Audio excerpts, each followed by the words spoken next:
ፖል እንደተቀየረ አስቀድሞ በደማስቆ ከተቀየረ በኋላና ሐናንያው ሐዋርያ ከጸለየለት በኋላ ኢሚዲየትሊ ካይኖቹ ቅርፊት ወደቁ። የዛን ቀን ተለወጠ፣ በላ፣ ጠጣ፣ በረታ፣ ዳይሜንሽኑን ቀየረ። መንፈስ ቅዱስ በሱ ላይ በኃይል ስለወረደ ጸሎቱም ሰራ። ጌታ ይባረክ። በጌታ በኢየሱስም ጸሎታችሁ በሰው ህይወት ላይ በመንፈስ ቅዱስ አማካይነት ተአምራትን ይስራ። አሜን። ጸለየለት። ያ ጃይንት እግዚአብሔር ሰው በአንድ ጊዜ በመንፈስ ቅዱስ እሳት ተጠመቀ፣ ተነካ። ጌታ ይባረክ። በዚያን ነውኑ ቀን በደማስቆ በነበሩ የአይሁድ ምኩራቦች እየገባ ወንጌል በኃይል መስበክ ጀመረ። ከዛ አይሁዶች ተገረሙ። በቃ አንኤክስፔክትድ የሆነ ነገር ነው። እንዴት አፕል ሊያረግ ቻለ? እንዴት ሊፈጠር ቻለ? ይህ ሰው አለን ምንለው የኛ ቀንደኛ የክርስቶስ ተከታዮች ኢኔሚያቸው አልነበረም ወይ? ጠላታቸው አልነበረም ወይ? እንዴት አድርጎ ሊለወጥ ቻለ? እያሉ በጣም በኃይል ተነሱ። ነገር ግን እሱ ሊሰማቸው አልቻለም። ከዛ መስበክ ጀመረ። ቀጥሎ ወደ አንጾኪያ መጣ። ምዕራፍ 13 ላይ በርካታ ሰዎች እየጸለዩ ሳለ መንፈስ ቅዱስ መጥቶ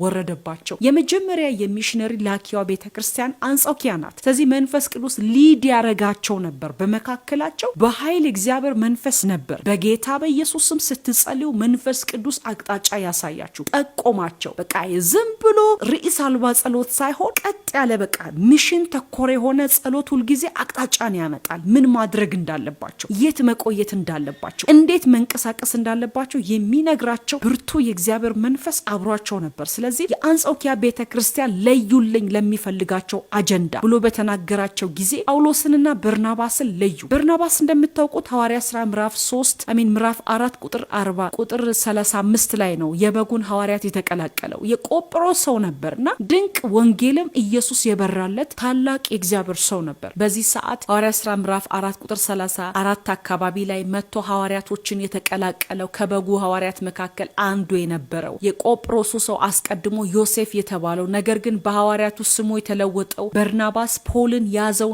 አብሮት ጉዟቸውን ሲቀጥሉ ትመለከታላችሁ። ወደ ሰለውቂያ ነበር የሄዱት። በሰለውቂያ ሄደው ከሰሩ በኋላ ወንጌል ካገለገሉ በኋላ ከዛ ከሰለውቂያ በመርከብ ወደ ቆጵሮስ መጡ። ቆጵሮስ እንዳልኳችሁ የበርናባስ ሀገር ነው። እዚያ ሄዶ ከጨረሱ በኋላ ደግሞ ወደ ጶፋ መጥተዋል። ከማን ጋር? ከፖል ጋር። በዚህ ሰዓት ግን አይሁዶች በኃይል እየፈለጉት ነው ያሉት። ነገር ግን በክርስቶስ የዳኑት አይሁዶች በውስጥ የነበሩ ሐዋርያቶች ፖልን ፕሮቴክት እያደረጉት ነው። የሰው አምኗል፣ ድኗል ወይ? እንዴት ነው? ላይፉ ተቀይሯል። ኦፍኮርስ እሱ ጋር የነበረው ላይፉን በደንብ እየፈሩትም እየተጠራጠሩትም ቢሆን ነገር ግን ከውጭ በኩል የሚመጣውን ጥቃት ለመከላከል ፕሮቴክሽኑ በጣም ትልቅ ነበር። አያችሁ፣ በህይወታችሁ በአገልግሎት ዘመን በተለይ አገልግሎት ከእግዚአብሔር ከራስና ወደ ሰው የሚደርስ ሚሽን ስለሆነ አገልጋዮች የውስጥ ችግር ጫናዎች ናቸው ምጥሏቸው እንጂ በውጭ በኩል የሚመጡ ተቃውሞች ሆነ ሪጀክሽኖች ሊጥሏቸው አይችሉም። የፈለገ አገልጋይ አብሮት ያለው ስፔሻሊ ፋሚሊዎቹ፣ የጸሎት ህብረት ጓዶቹ አብሮት ከቆሙ ከውጭ በኩል የፈለገ ሚሳይል ቢተኮስበት ሊያገኘው አይችልም። አንደኛ አገልጋይ ወደ ሰማይ ጤናማ ከሆነ አንላይን የሚያረግ ከሆነ ከመንፈስ ቅዱስ ጋር ትክክል ከሆነ፣ ሁለተኛ በውስጡ ሰላም ካለው አብሮት የሚያገለግሉ ህብረቶቹ ከሱ ጋር በደንብ ቦንድ ፈጥረው የሚንቀሳቀሱ ከሆነ በውጭ በኩል የሚመጣው ሪጀክሽን ኤኒ ጣጣዎች ሊጥሉት አይችሉም። ፖል በዛ ሰዓት በሚደንቅ ሁኔታ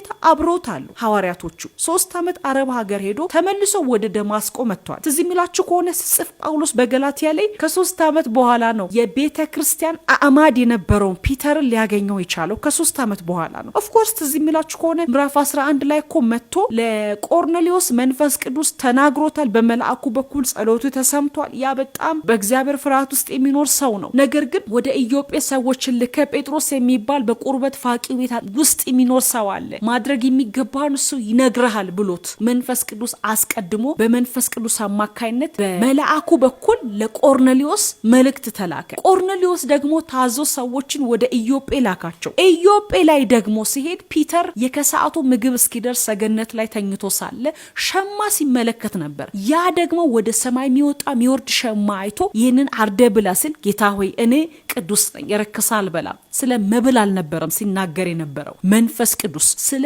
አሕዛብ ስለነበረው ቆርኔሌዎስ ነው ሄዶ እንዲጸልይለት ማድረግ የሚገባውን እንዲያደርግለት ነግሮታል። በጣም በብዙ ኤቪደንሶች ነው ጌታ የላከው። ከኢዮጴ ወደ ቆርኔሌዎስ ቤት መንፈስ ቅዱስ በላከው ጊዜ ሄዶ ሲጸልይለት ተመልሶ ሲመጣ ሐዋርያቶቹ በጥያቄ ነው የጠበቁት። እንዴት አንተ አንድ አሕዛብ ቤት ገብተህ ትጸልያለህ ብሎ ሲጠብቁት በጥንቃቄ ነው ያስረዳቸው። እኔ አለ አልነካዋቸው፣ እጄንም አልጫንኩም፣ በእኛ ላይ እንደወረደው መንፈስ ቅዱስ እነሱ ላይ ወረደ ብሎ ሲናገር ታያላችሁ። በዚህም ጳውሎስ በጣም ኮሜንት ሲያደርገው ታያላችሁ ፒተርን።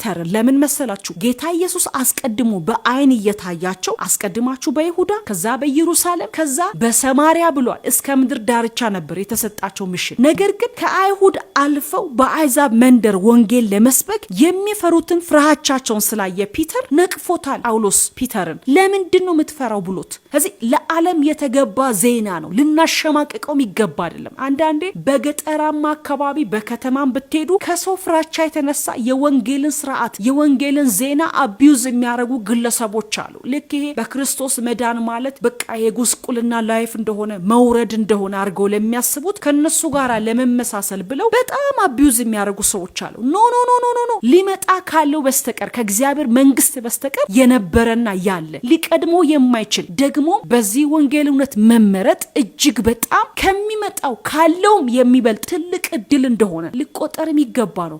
የማይታፈርበት ዘላለማዊ የሆነ አጀንዳ ነው በወንጌል መጠራት ማለት። ከዚህ በላይ ስልጣን ምን አለ? ከዚህ በላይ ሹመት ምን አለ? ስለዚህ ለአሕዛብ የተገባ ነው። የሰው ዘር መድኃኒት ኢየሱስ ነው። ያን ነው መናገር ያለብን። በህይወታችን ከኖርን ላይቀር አንድ እድል ሊያመልጠን የማይገባ እሱ ነው። በክርስቶስ አምኖ መዳን የዘላለምን ህይወት ቆርሶ መስጠት ከሚበላ ከሚጠጣ ከሚለበስ ያለፈ የፈለገ ዶኔት ከማድረግ ለዓለም ሰጪ ከመሆን ባለጸጋ ከመሆን የተማረ ከመሆን ከምሁር በላይ ከእውቀት በላይ ከምጥቀት በላይ ከከበሬታ በላይ የሆነ ጥሪ እንደሆነ አውቀን ከዚህ ጥሪ ጋር የተገጣጠምን ሰዎች ለዚህ እውነት እስከ መኖር ብቻ አይደለም እስከ መሞት ልንጋፈጥለት የሚገባ ድንቅ የህይወት ዜና እንደሆነ ልናስተውል ይገባል። ስለዚህ ፒተር እዛ አካባቢ ሄዱ ለአሕዛብ መንገር እንዳለበት ጭምር ሜንሽን ያደርገዋል። ስለዚህ ጳውሎስ አልፎ ከጶፋ ወዴት መጣ? ከጶፋ ተነስተው ወደ ጲንፍልያ መጣ። ከጶፋ መጥቶ ወደ ጲንፍልያ መጣ። ከዛ ወደ ጴርገን ተመልሶ መጣ። እዛም ሄዶ ወንጌል እየሰበከ ሐዋርያቶችን እያገጣጠመ እየመከራቸው እስከ መጨረሻ ሊጋደሉ የሚገባ ድንቅ የህይወት ዜና እንደሆነ ይህ መድኃኒት እንደሆነ እንደ ሰደድ እሳት ዓለምን ሊጠቀልል የሚገባ ድንቅ ዜና እንደሆነ ጊዜ የማይሰጥ የሰው ዘር መድኃኒት ተገኝቷል፣ እርሱ ክርስቶስ ነው እያለ በገባበት ሁሉ ስለ ኢየሱስ ይናገር ነበር። ከዛ ከጴርገን ተነስቶ ወደ ቆሮንቶስ መጣ። በዚህ ሰዓት ግን ኃይለኛ ሪጀክሽን ያስተናግድ ነበር። በኃይል ይቃወሙት ነበር። ጳውሎስ ተገኘ ወደ ተባለበት ከተማ ሁሉ አይሁዶች እየዘመቱ ወንጌል እንዳይሰብክ ይቃወሙት ነበር። ነገር ግን ወንጌል ይገርማቸዋል። በኢየሱስ ዘመንም ስደት ነበረው፣ በነ ፖል ዘመንም ስደት ነበረው፣ በሐዋርያቶች ዘመንም ስደት ነበረው። አሁንም ስደት አለ። ነገር ግን ከመቀጠል ወደኋላ ያገደው ኃይል አልነበረም። ዓለም ሊቋቋመው በማይችል ፍጥነትና ሁኔታ የእግዚአብሔር የወንጌሉ እሳት ይቀጣጠል ነበር። ለዚህ ነው አይሁዶች መጥተው በትምህርታቸው ዓለምን ሞላችኋል። በቃ የሰሙት ሁሉ ይማረኩ ነበር። ምክንያቱም ወንጌል የሰላም ዜና ነው። ወንጌል ህይወት አድን ዜና ነው። ወንጌል የሰው ዘር መድኃኒት ነው። ብቸኛ የሰው ዘር መድኃኒት ነው። ከጨለማ ከስራት ነፃ የሚያወጣ የክርስቶስ ኢየሱስ ወንጌል እርሱ ህይወት እንደሆነ ኢየሱስ ህይወት ሰጪ ብቻ ሳይሆን ራሱ ህይወት እንደሆነ እየተናገሩ በስልጣን ሚሽናቸውን በየዓለም እያሰራጩ ይቀጥሉ ነበር። ክብር ለኢየሱስ ይሁን። ገፍቶ ጳውሎስ እነዚህን ሀገራት ሁሉ እየሰበከ ወደ ቆሮንቶስ ገባ።